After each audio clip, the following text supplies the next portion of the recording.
Hello दोस्तों, welcome back to my YouTube channel. तो दोस्तों, आज का हमारा टॉपिक है हिस्ट्री से संबंधित टॉप 20 जीके क्वेश्चंस जो अक्सर एसएससी के एग्ज़ाम में पूछा गया है। दोस्तों, अगर आप एसएससी की तैयारी कर रहे हैं तो ये वीडियो आपके लिए खास होने वाली है। तो चलिए शुरू करते हैं। पहला सवाल दिया है, खानवा का युद्ध इनमें से किस वर्ष में हुआ था? राइट आंसर है ऑप्शन ए 1527 ईस्वी में। दोस्तों, इन चारों ऑप्शनों के बारे में अगर डिटेल में देखें तो पानीपत की पहली लड़ाई जो है ये 1526 ईस्वी में बाबर और इब्राहिम लोदी के बीच लड़ी गई थी। खानवा का युद्ध जो है ये 1527 ईस्वी में बाबर और राणा सांगा के बीच में हुआ था और इन दोनों युद्ध में बाबर की जीत हुई थी। चंदेरी का युद्ध जो है ये 1528 ईस्वी में बाबर और राजपूतों के बीच में हुआ था और इसमें भी बाबर की जीत हुई थी। 1529 ईस्वी में मोहम्मद लोदी और बाबर के बीच घाघरा का युद्ध हुआ था और इसमें भी बाबर की जीत हुई थी। चोल वंश का संस्थापक कौन था? राइट आंसर है ऑप्शन सी विजयालय। आगरा में मोती मस्जिद किस मुगल शासक से संबंधित है? राइट आंसर है ऑप्शन सी शाहजहां से।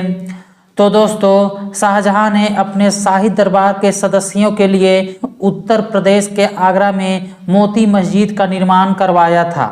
शाहजहां जो 5वां मुगल बादशाह था जिसने 1628 से 1658 तक इस राजवंश पर शासन किया था।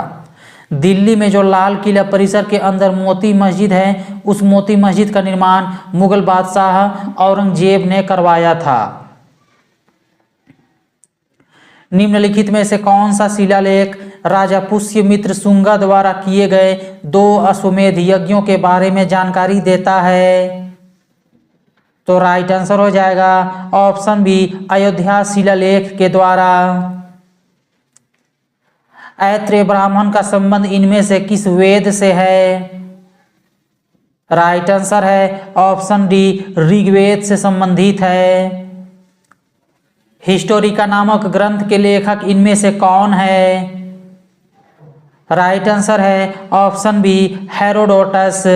दोस्तों, हेरोडोटस जिसे इतिहास का पिता भी कहा जाता है। उत्तर रामचरित निम्नलिखित में से किस कवि की रचना थी?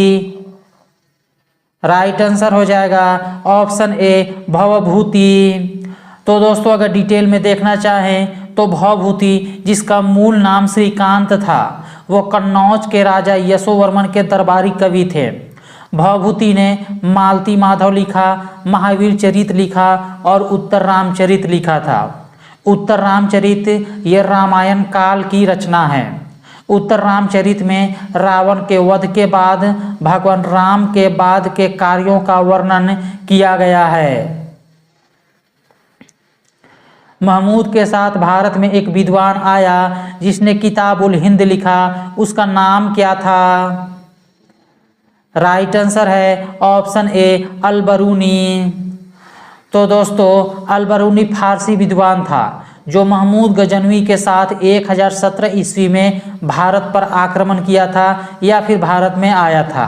उनकी प्रसिद्ध रचनाएं किताबुल हिंद और तहकीक ए हिंद है। हक ए सर्ब अथवा सिंचाई कर लगाने वाला दिल्ली का प्रथम सुल्तान इनमें से कौन था? तो राइट आंसर हो जाएगा ऑप्शन सी फिरोज शाह तुगलक। दोस्तों, आप जानते हैं ये जो फिरोज शाह तुगलक है दोस्तों, ये दिल्ली का प्रथम सुल्तान था और यही वो सुल्तान था दोस्तों जिसने ब्राह्मणों पर जजिया कर लगाया था। और ऐसा करने वाला यानी कि ब्राह्मणों पर भी जजिया कर लगाने वाला दिल्ली का प्रथम सुल्तान फिरोज शाह तुगलक ही था। सर्वप्रथम लोक निर्माण विभाग की स्थापना इनमें से किसने की थी? राइट आंसर है ऑप्शन डी फिरोज शाह तुगलक। मुर्शिद कुली खान ने अपनी राजधानी ढाका से किस स्थान पर ट्रांसफर की थी? राइट आंसर है ऑप्शन बी मुर्शिदाबाद। तो दोस्तों, बंगाल के पहले नवाब मुर्शिद कुली खान ने 1704 ईस्वी में राजधानी को ढाका से मुर्शिदाबाद ट्रांसफर कर दिया था। मुर्शिद कुली खान को मुगल बादशाह औरंगजेब ने राजधानी ट्रांसफर करने की अनुमति दी थी। मुर्शिदाबाद शहर इसको मूल रूप से मकसूदाबाद कहा जाता था, लेकिन मुर्शिद कुली खान के नाम पर इसका नाम बदल दिया गया था। सुदर्शन झील का निर्माण इनमें से किसने करवाया था? राइट आंसर है ऑप्शन डी, चंद्रगुप्त मौर्य। दोस्तों, सुदर्शन झील गिरनार नामक पहाड़ी के मध्य सौराष्ट्र में स्थित है। इस झील का निर्माण मौर्य वंश के संस्थापक चंद्रगुप्त मौर्य के आदेश से उनके गिरनार में नियुक्त राज्यपाल पुष्यगुप्त वैश्य द्वारा किया गया था। 7 वर्गों में मौर्य समाज का विभाजन विशेष रूप से इनमें कहां पर वर्णित है? तो राइट आंसर हो जाएगा ऑप्शन सी, मेगास्थनीज की इंडिका में।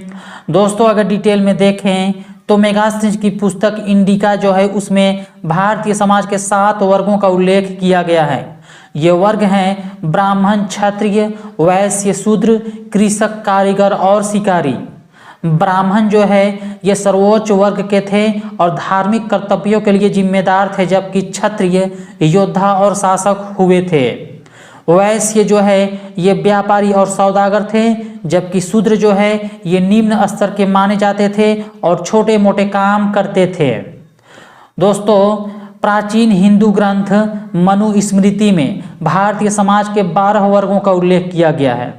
विष्णु पुराण में 10 वर्गों का उल्लेख किया गया है, जबकि ऋग्वेद में भारतीय समाज के 4 वर्गों का उल्लेख किया गया है। कनिष्क काल में राजधानियां क्या थी? राइट आंसर है ऑप्शन बी, पुरुषपुर और मथुरा। दोस्तों, यहाँ पर जो ये पुरुषपुर है दोस्तों, इसको पेशावर भी कहा जाता था। पेशावर, आप ये भी याद रखेंगे दोस्तों, पेशावर और मथुरा। कांचीपुरम में कैलाशनाथ मंदिर या शिव मंदिर, जिसमें आंतरिक दीवारों में चित्रों के साथ मूर्तिकला है, इसका निर्माण किसके द्वारा किया गया था? राइट आंसर है ऑप्शन डी, नरसिंह वर्मन द्वितीय। एलोरा में प्रसिद्ध कैलाश मंदिर इनमें से किसने बनवाया था? तो राइट आंसर हो जाएगा ऑप्शन बी, कृष्णा प्रथम ने। दोस्तों, अगर डिटेल में देखें तो कैलाश मंदिर जो है ये महाराष्ट्र के एलोरा गुफाओं में चट्टानों को काट कर बनाए गए हिंदू मंदिरों में सबसे बड़ा है। कैलाश मंदिर जो है ये 34 बौद्ध, जैन और हिंदू गुफा मंदिरों में सबसे बड़ा है और मठों को सामूहिक रूप से एलोरा गुफाओं के रूप में जाना जाता है। बात करें कृष्णा प्रथम की तो इसने 757 ईस्वी में अंतिम बादामी चालुक्य शासक कीर्तिवर्मन द्वितीय को हराकर बढ़ते राष्ट्रकूट साम्राज्य की कमान संभाल चुकी थी। शेरशाह सूरी का मकबरा कहाँ स्थित है? राइट आंसर है ऑप्शन ए, सासाराम।